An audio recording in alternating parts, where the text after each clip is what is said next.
All right, so let's talk about ceramic coatings and what they can do for you. Firstly, they can prevent this from ever happening. This is caused by the UV rays. They dry out your paint and it starts to peel over time. All right, so now let's talk about how we got to this. We already talked about how not applying a ceramic coating caused that, but let's talk about these little specks here.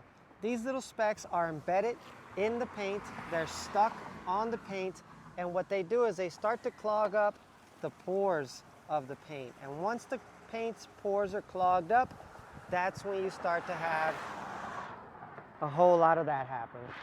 And what ceramics do is they prevent little particles like these. These are iron particles. They come from brake dust. Other vehicles on the road are constantly kicking up brake dust onto your vehicle. And if you don't have a ceramic coating on there, well, they stay.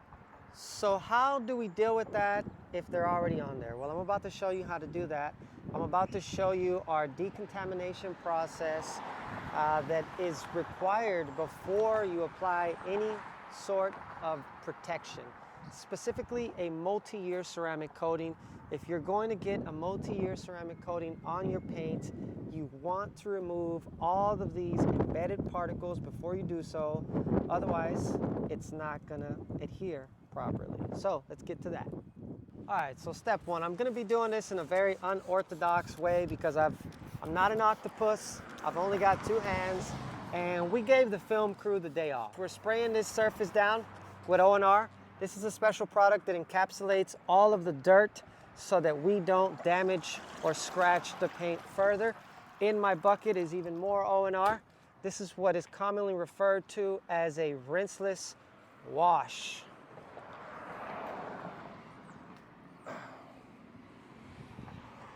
So we're gonna get this paint cleaned up, and then we're going to decontaminate it. That's gonna be the exciting part. We're gonna decontaminate it and we're gonna clay bar it. And after that, you guessed it folks, we are going to ceramic coat this surface. All right, so the next step is to add a little bit of iron removal to this process. And what this product does is it emulsifies all those little embedded particles. This is a specialized product. It'll emulsify all of the embedded particles so that we can scrub it down. We're gonna hit it with a little bit of foam right now, and we're gonna clay it with this product on there. But what you need to do first is allow this product to sit on the surface for at least 3 minutes. You see everything turning purple here? Those are all the iron particles being identified, pushed out of the paint and becoming emulsified. That's the word I'm looking for. That way we can just wash them out, rinse them out. All right, folks, this is the part that everybody likes, the foam.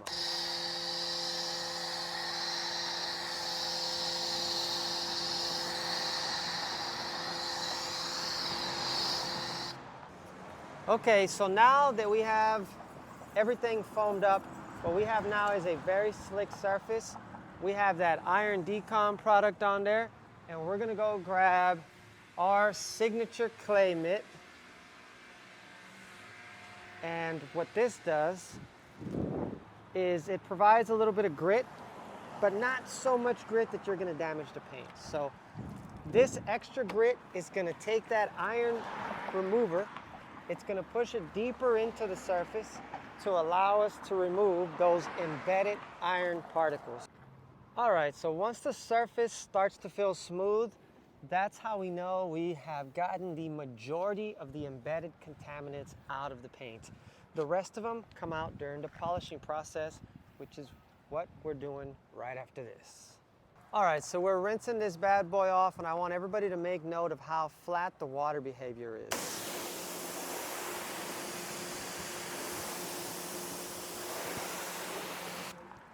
And by flat, I mean, look at how the water's just sitting on the surface. It's not beading, it's not sheeting. That's an indicator that there's no protection on the paint, and that's why we're getting all of these embedded particles into our paint's pores that will eventually cause this. But we're about to solve that. All right, folks, we had to move the party inside. It's getting a little cloudy out there, and we're gonna go ahead and establish a tape line here so that we can showcase the difference.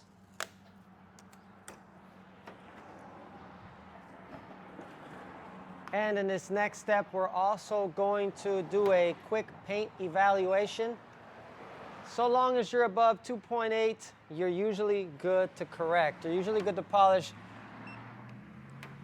The reason this is important is because when we polish paint, we are removing a very thin layer of clear coat, and there's only so much clear coat to work with, so you don't want to overdo it. And you want to make sure that you have clear coat to work with. So remember, anything above 2.8 is safe. The majority of this vehicle is averaging about 4.0, so we're good to go. 4.0 means we're good to go, baby. All right, and we're also going to do a little assessment of the paint condition. This paint has been a guinea pig, especially the hood, but you can still see those swirls in there. And we are going to remove all of those swirls. Swirls, scratches, imperfections. You need to remove as many as humanly possible before you apply the ceramic coating. All right, so here we go. We got the operating table set up. We've got our wool pad. This is for our first step, our more aggressive step. And we've got our very soft foam pad. This is for our polishing step. Red is gonna go with the wool, and the purple is gonna go with the yellow. This is what's commonly known as a two-step correction. You won't always need a two-step correction. Sometimes you'll only need a quick polish. All depends on the condition of your paint.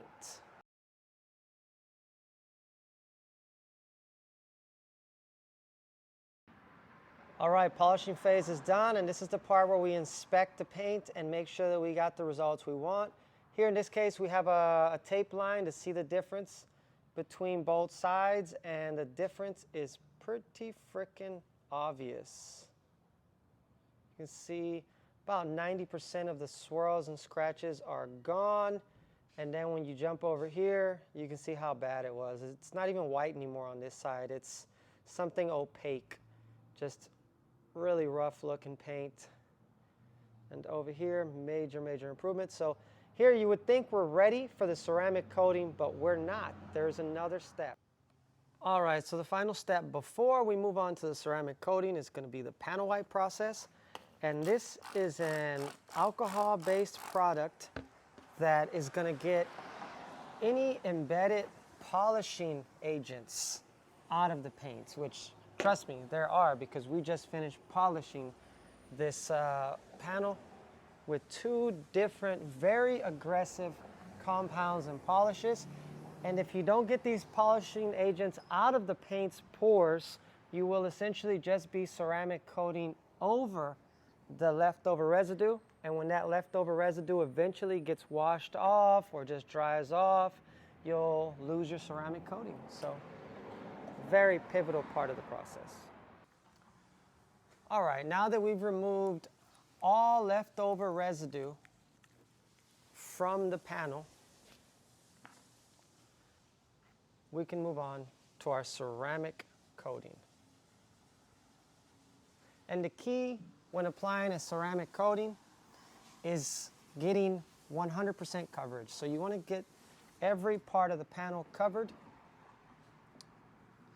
You want to make sure that you don't use too much product and you don't use too little product.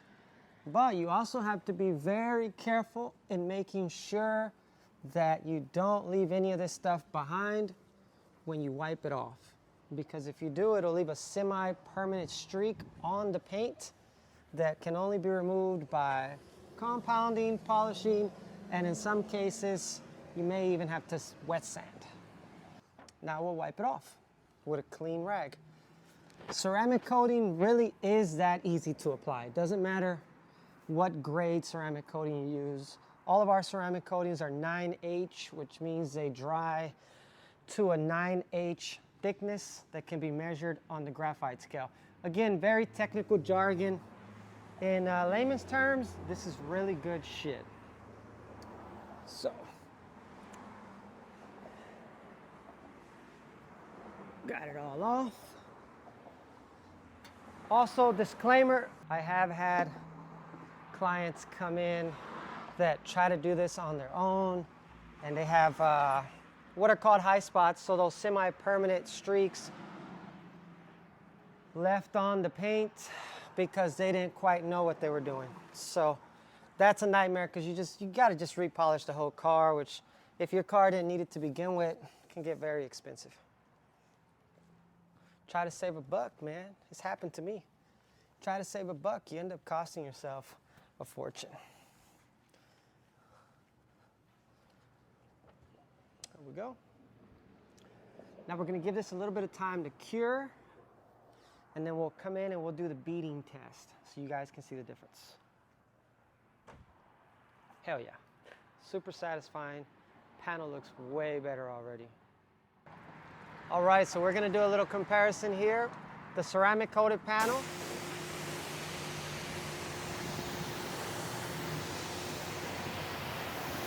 Take a look at how the water is just rolling right off of it versus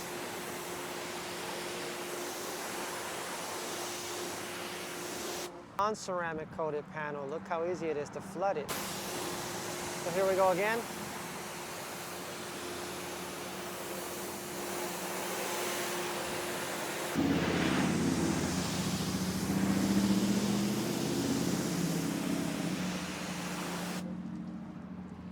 There's another angle.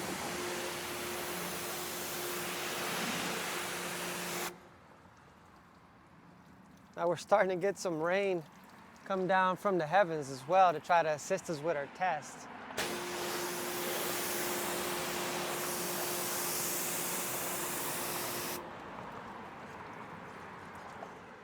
All right, guys, we had to bring this party back inside because of the weather, and I just wanted to take a second to talk about how easy your vehicle is going to be to dry once you have a ceramic coating.